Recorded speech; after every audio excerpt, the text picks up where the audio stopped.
नमस्कार मित्रों, जय श्री कृष्ण।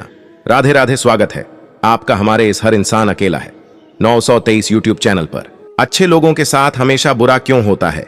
वहीं जो लोग बुरे कर्म करते हैं और अज्ञान की राह पर होते हैं वो खुशहाल दिखते हैं। श्री कृष्ण ने इसका जवाब गीता में दिया है। आपने महसूस किया होगा कि जो लोग अच्छे कर्म करते हैं वो परेशान रहते हैं, वहीं जो बुरे कर्म करते हैं वो खुशी से रह रहे होते हैं। अच्छे कर्म करने वाले परेशान होते हैं कि आखिर उन्हें इतनी परीक्षा क्यों देनी पड़ रही है, जबकि जो अधर्म की राह में हैं वो खुश हैं और जिंदगी का मजे ले रहे हैं।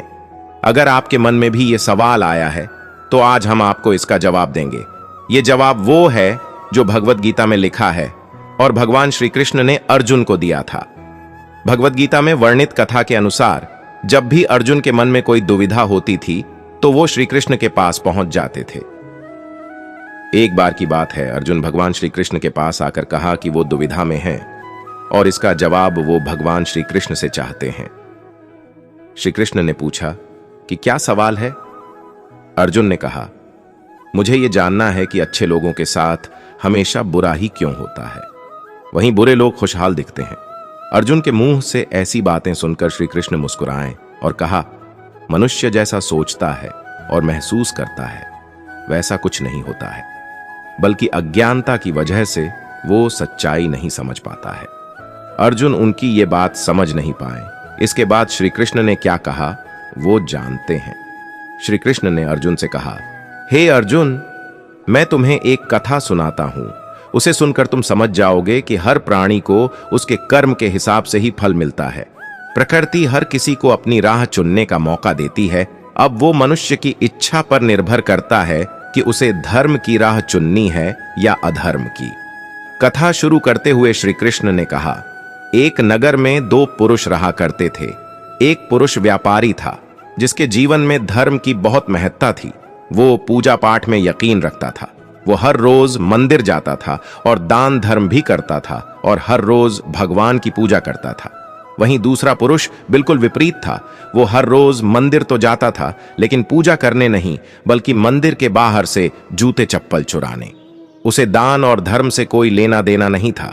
समय बीतता गया और एक दिन बहुत जोर की बारिश हो रही थी। इस वजह से मंदिर में पुजारी के अलावा कोई नहीं था।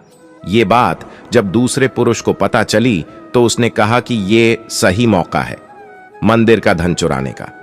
पंडित से नजर बचाकर उसने मंदिर का सारा धन चुरा लिया।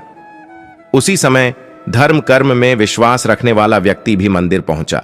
दुर्भाग्य से मंदिर के पुजारी ने उसे ही चोर समझ लिया और चिल्लाने लगे। वहां लोग एकत्र हो गए और उसे बहुत मारा। किसी तरह वो बचते बचाते वहां से निकला तो दुर्भाग्य ने उसका साथ वहां भी नहीं छोड़ा। मंदिर के बाहर वो एक गाड़ी से टकरा गया और घायल हो गया। फिर वो व्यापारी लंगड़ाते हुए घर जाने लगा तो रास्ते में उसकी मुलाकात उस पुरुष से हुई जिसने मंदिर से धन चुराया था। उसने कहा, आज तो मेरी किस्मत चमक गई, एक साथ इतना सारा धन मिल गया। ये सब देखकर उसे बहुत बुरा लगा और उसने अपने घर से भगवान की सारी तस्वीरें निकाल दी। कुछ सालों बाद दोनों पुरुषों की मृत्यु हो गई। मरने के बाद जब दोनों यमराज की सभा में पहुंचे और भले पुरुष ने दूसरे व्यक्ति को देखा तो उसे बहुत गुस्सा आया। उसने क्रोधित होकर यमराज से पूछ ही लिया, मैं तो हमेशा अच्छे कर्म करता था, दान में विश्वास रखता था, उसके बदले जीवन भर मुझे अपमान और दर्द ही मिला और इस व्यक्ति को नोटों से भरी पोटली।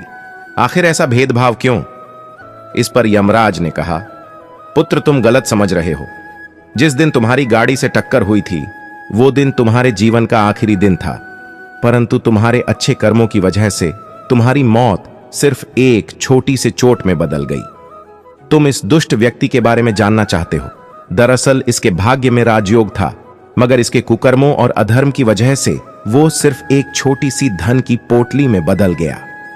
कथा सुनाने के बाद श्री कृष्ण अर्जुन से कहते हैं, पार्थ, क्या अब तुम्हें तुम्हारे सवाल का जवाब मिल गया? ऐसा सोचना कि भगवान तुम्हारे कर्मों को नजरअंदाज कर रहे हैं, ये बिल्कुल भी सत्य नहीं है। भगवान हमें कब क्या किस रूप में दे रहा है मनुष्य को समझ में नहीं आता है, मगर आप अच्छे कर्म करते रहें तो भगवान की कृपा हमेशा बनी रहती है। इसलिए अपने अच्छे कर्मों को बदलना नहीं चाहिए, क्योंकि उसका फल हमें इसी जीवन में मिलता है। इसलिए मनुष्य का फर्ज है कि वो हमेशा अच्छे कर्म करते रहें, क्योंकि श्री कृष्ण ने गीता में भी बताया है कि किसी के द्वारा किया गया कर्म बेकार नहीं जाता है, चाहे वो अच्छा हो या बुरा। तो मित्रों, वीडियो आपको अच्छी लगी हो मित्रों, चैनल को सब्सक्राइब जरूर करें और वीडियो को शेयर लाइक करें, और मित्रों कमेंट बॉक्स में सच्ची श्रद्धा से जरूर लिखें जय श्री कृष्णा, राधे राधे। वीडियो को अंत तक देखने के लिए धन्यवाद।